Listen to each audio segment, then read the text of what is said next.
What is up, all of you awesome and amazing people on YouTube? The Old Coot here, coming at you with another exciting video. Okay, so if you saw the video just prior to this when we did the Lighten frost effect, where I showed you all what too low looks like, right? Your water just sizzles off. Too high, where the water just pops like firecrackers. And then just right was that closer to the beginning of the video where the balls of water just kind of move around. So let me go ahead and recheck this now, because I literally did this video right after the one in front of it. So I want to make sure I'm okay. So what I did was my temperature setting on my, temperature setting in my oven or whatever, I'm basically one number. So let's say you had a number dial and 10 was the highest and 0 was the lowest. If you set it to 5, like 5 is dead even right in the middle, at medium temperature, let's say, you want to go one lower, one less heat, right, than medium. And that should give you the perfect pan temperature if you're going to warm up your pan for about 2 minutes or so, just to kind of get it warm and toasty. So let's do another Lighten frost effect. I'll show you all what that looks like what it should look like when you're at the correct temperature. Remember, medium heat, just go one less than that, closer to the lower end, and you should be fine. And I already have this marked off here with my little red Sharpie, so I think I'm about right there, and that's about where it should be. So anyways, let's go ahead and show that to you, and we'll show you what it looks like. Lighten frost effect happening right now. So let me go ahead and get some water, right? Handful of water, and basically we're going to drop this in. I'm looking for little balls of mercury that are dancing around. That's basically what I'm looking for.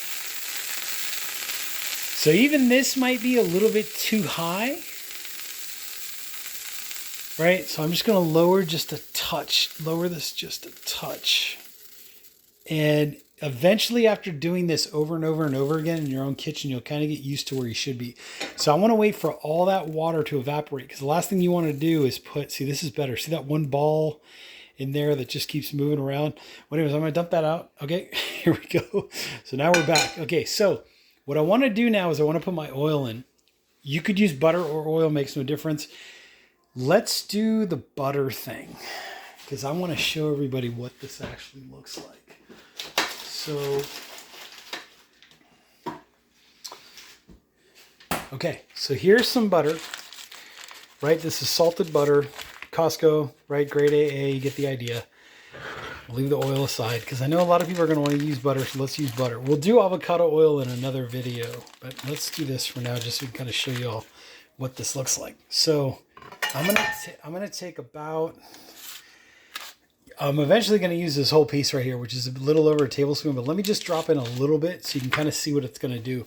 When your pan is at the correct temperature, what will happen is the butter will melt, but it won't burn. If it burns, the pan is too high. Too hot. If it melts and you get some sizzling, that's the perfect temperature.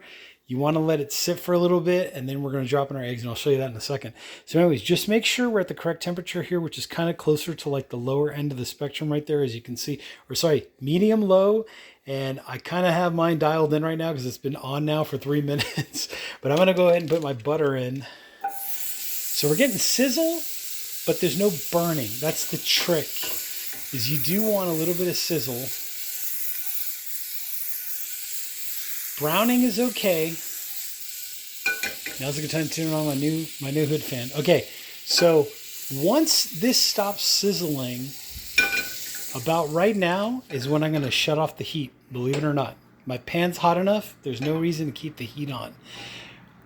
These are all the restaurant secrets that I'm showing y'all, just to show you. So nice brown butter.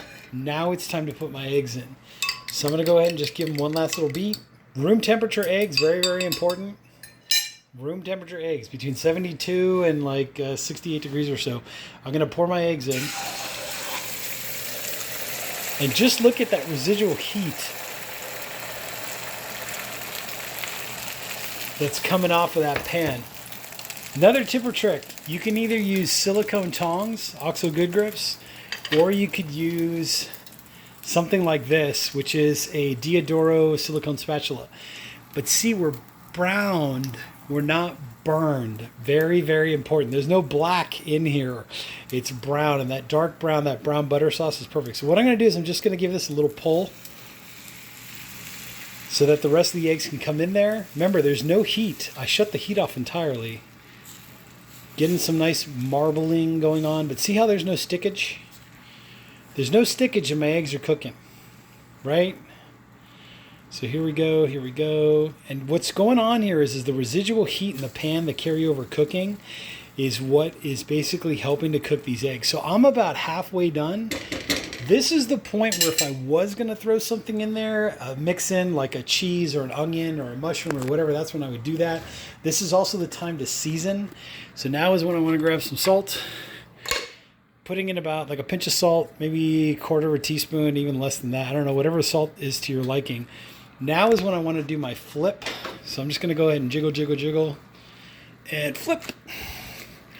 Jiggle, jiggle, jiggle, and flip. And there we go. It's more like a scramble than an omelet. You get the idea though. But look at how non-stick this is. This is what having your stainless steel at the correct temperature does for you. So anyways, I know it's kind of hard doing this with one hand. I'm trying to show you as best as I can for demonstration purposes. But as you can see there is no stickage in that pan whatsoever. So as you can see, if I'm just moving around, basically my eggs are kind of, I'd say 99.9% done. This is how I usually like my eggs. But I can just feel with the spatula how smooth this is in the bottom of the pan. And that's a combination of the butter, the temperature of the pan, which is cooling down. Remember, we're off. The heat's been off for a while. There's no flame at all. And basically just that carryover cooking is what basically got us to this point. So these are done, my friend. These are done. They're looking nice. Eggs in a stainless steel pan. This is just one more technique in the Rolodex and the archives and the files of restaurant secrets that the restaurants use to make the perfect eggs. So these came out more like a scramble than an omelet. You get the idea. But if I had two hands and I was doing this correctly, I could have made a nice, beautiful omelet of this. Anyways, if you do like what you're seeing, by the way, let me pour these out so you can all take a look at what this looks like when you do pour them out into your pan. Look at this non-stickage. There it goes, and boom. And then obviously if I had my two hands, I would show y'all that these pieces are still non-stick. Pretty simple, right? Pretty simple, pretty non-stick. Take a close look here. Everything's coming off, nothing's sticking, even on the side. See how clean that comes out? So basically you can all see that it's nice and non-stick. Anyways, what I'm gonna do is, once the pan cools back down to room temperature, 68 to 72-ish degrees, 75 degrees or so, what I'll do is I'll take my pan over to the sink and wash it with warm water and Dawn dish soap, and that'll clean it out and then be ready for the next time. Anyways, if you do like what you're seeing, hit that like button, hit the subscribe button down below. I am starving. I'm going to enjoy these beautiful eggs, and I will catch you all on the next exciting video. By the way, in the description section, there are some links to some cool products, so make sure to check those out as well.